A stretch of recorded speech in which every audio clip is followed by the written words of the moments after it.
Você já teve a sensação de que alguém leu o final do livro da história antes de você? Sabe aquela impressão de que o mundo está girando rápido demais, com tantas notícias sobre guerras, crises e conflitos em Jerusalém, e você fica pensando, para onde nós estamos indo? Pois é, eu também. Mas e se eu te dissesse que um homem, vivendo entre escombros e ruínas, mais de 500 anos antes de Cristo, descreveu o fim dos tempos com uma precisão tão assustadora que parece que ele tinha uma câmera cinematográfica nas mãos? Muitos teólogos ignoram, mas os primeiros cristãos sabiam de um segredo. O livro de Zacarias não é apenas uma coleção de visões poéticas. É um mapa. Um mapa que traça não só a primeira vinda de Jesus, com o jumentinho, as 30 moedas de prata e a traição, mas também o exato momento em que seus pés tocarão o Monte das Oliveiras novamente.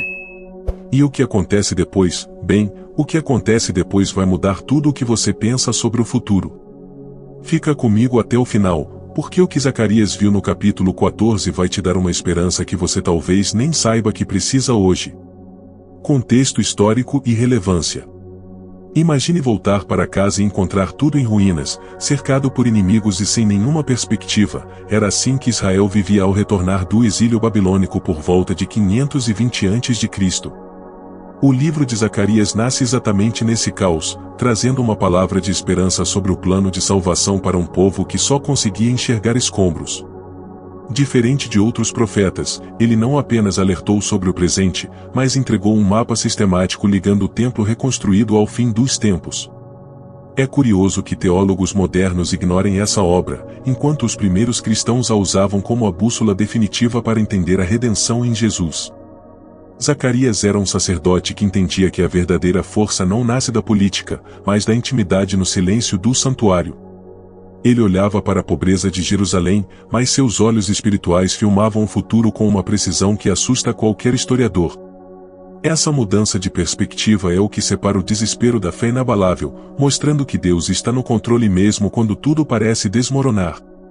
Mas o que ninguém esperava era como esse profeta descreveria o Messias usando uma analogia geográfica que vai explodir a sua mente: a teoria das duas montanhas.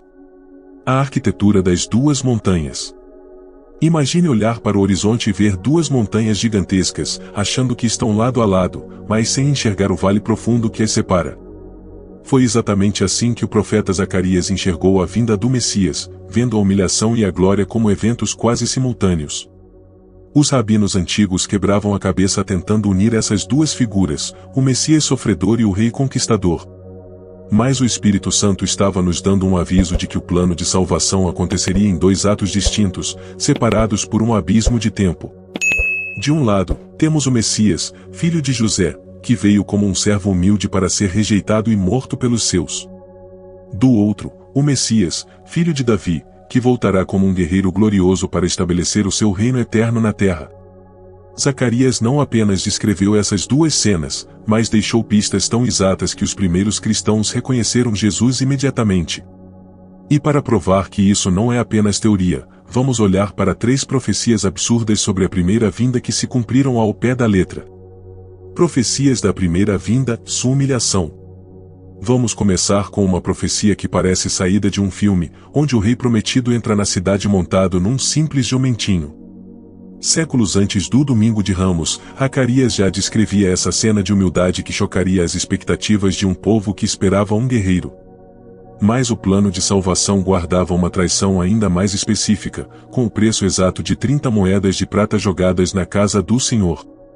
Judas nem imaginava que cada detalhe daquele dinheiro sujo já estava registrado no livro do profeta como o valor de um Deus rejeitado. E como se não bastasse, o profeta ainda avisou que o pastor seria ferido e as ovelhas fugiriam apavoradas para a escuridão da noite. Jesus usou exatamente essas palavras no Getsemane para mostrar que o abandono dos discípulos fazia parte da redenção humana. Essas 3 marcas históricas provam que a primeira vinda foi cumprida ao pé da letra, mas elas eram apenas o ensaio para o ato principal. Porque se você achou que a precisão sobre o sofrimento de Cristo foi impressionante, espere até ver o que Zacarias descreveu sobre o seu retorno glorioso. O clímax escatológico, a segunda vinda. Chegamos ao capítulo 14, o ápice absoluto da revelação, onde uma crise sem precedentes se abate sobre Jerusalém. As nações se reunirão contra a cidade num momento de escuridão absoluta, mas é exatamente aí que o cenário muda. Os pés do Senhor pousarão no Monte das Oliveiras, o exato local de onde Jesus subiu aos céus séculos atrás. O monte se partirá ao meio, de leste a oeste, abrindo um vale gigantesco num evento físico e inegável. A luz do sol falhará, mas a glória do Rei iluminará tudo, enquanto águas vivas fluirão da cidade restaurada.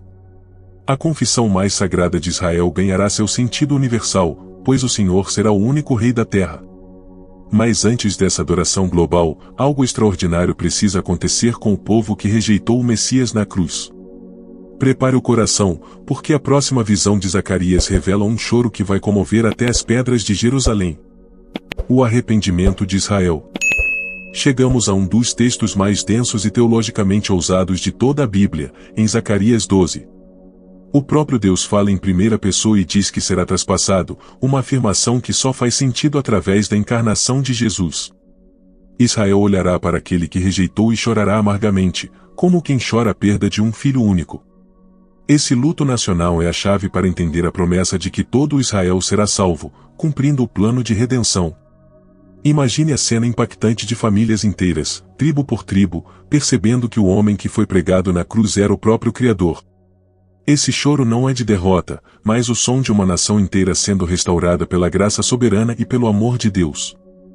A gramática hebraica original é tão ousada que até tradutores antigos tentaram suavizar, mas o texto aponta diretamente para Cristo.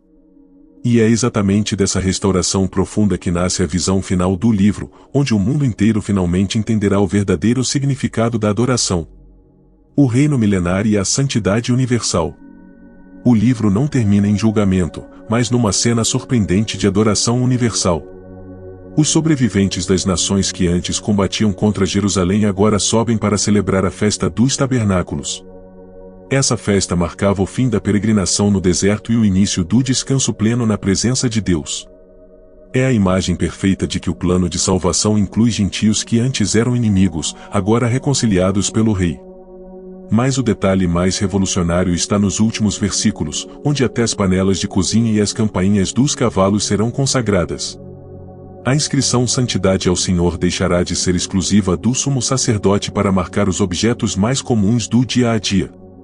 O sagrado e o profano deixarão de existir, não porque tudo se tornará comum, mas porque a presença de Deus santificará absolutamente tudo. E é exatamente essa promessa de um mundo totalmente restaurado que nos leva à mensagem final que vai transformar a sua maneira de enxergar o amanhã. Agora que você tem esse mapa profético em mãos, não dá mais para olhar para as notícias sobre Jerusalém da mesma forma. A história não está fora de controle, existe um arquiteto soberano que já escreveu o desfecho final e está conduzindo tudo com precisão absoluta. Mas a pergunta que fica é: se você soubesse que os pés de Jesus tocarão o Monte das Oliveiras a qualquer momento, como você viveria o seu hoje? Essa urgência não é para gerar medo, mas para te despertar de uma vida morna e te fazer caminhar com a eternidade no olhar.